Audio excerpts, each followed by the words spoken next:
The DB11 V8 has the same 8-speed ZF transmission, bridge of wear leather interior, and optional fit and finishes as the V12 version. It still takes the same 200 hours to build, with 50 of those for the paint job alone.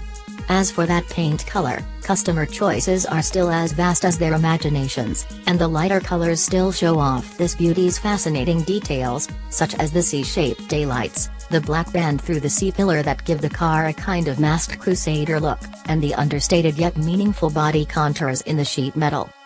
Telling the V8 apart from the V12 at a glance is difficult. The subtle exterior cues, including 2 engine cover air vents instead of the V12's 4 and darker headlamp bezels, make the models as tough to differentiate as the double mint gum twins. But beneath those 2 air vents and the sheet metal around them are where the real differences lie.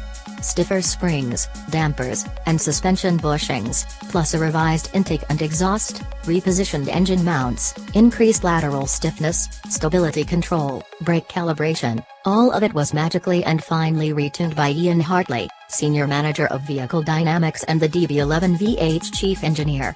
As a result, the V8 feels deliciously lighter and faster, as sharp as a Ginsu knife slicing a mango instead of hacking a beer can. The paddle shifter's throws are shortened 50% compared to the V12, which makes a huge difference when manually zipping through gear ratios.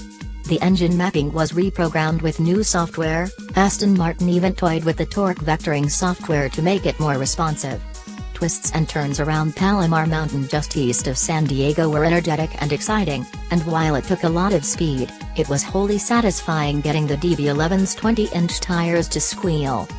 Teaming up with Daimler for Mercedes-AMG's mechanical expertise was a coup for Aston Martin, and this twin-turbo 4.0-liter V8 furnished by the German auto juggernaut is very good.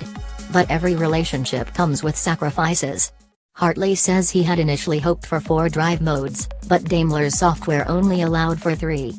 As a result, he says he created greater spacing between GT, Sport and Sport Plus mode modifications. Aston divides out suspension control, however, so you can get quick shifts and the noisy exhaust without the harsher ride, if you like. Likewise, you can leave the engine and gearbox in quiet GT mode but firm up the suspension, if you so desire. The result, 9 different ways to fashion the driver's experience. Unlike other manufacturers whose drive modes are either undetectable or attempt to turn family sedans into Formula One cars, the differences between modes on the DB11 V8 are palpable but not grandiose. No one will accuse it of being a track car, even in the most aggressive Sport Plus setting. But with the exhaust opened up, downshifts happening more quickly and the upshifts coming a bit harsher, the DB11 V8 is definitely a bolder Gran Turismo than the V12, if only by a few degrees. Good on Aston Martin for knowing their audience and not pushing the car off the deep end of ride rigidity. Of course, with a smaller engine, the weight distribution changes slightly in the V8. Where the V12 carries its weight 51-49% front versus rear, the V8 shifts to the exact opposite ratio, 49-51%.